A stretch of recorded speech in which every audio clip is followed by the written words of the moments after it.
Իմ որդին ծառայել է Կուբատլույում, ինքը ֆելշեր բժիշկ է, շատ ճարպիկ, շատ ընկերասեր, շատ, չգիտեմ, բառեր չեմ բնութագրելու իրան, մինչև վերջի պահը ինքը իր ընկերների հետ գնացել է, որպեսզի օգնի, բժիշկ,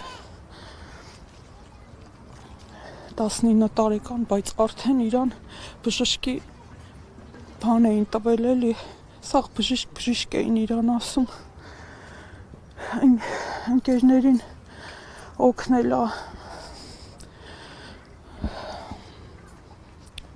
հոկտեմբերի 15-ին զոհվել է իր ընկերների հետ։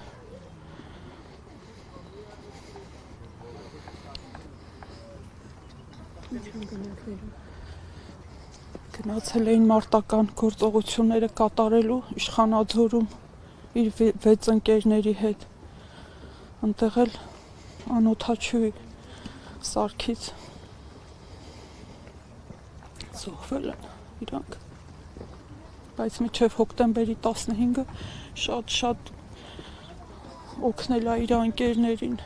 դուրս է բերել, տարել են Կապանի գոսպիտալ, չեմ կարողանում բառեր գտնեմ։ Բաբայան Արտյոմ։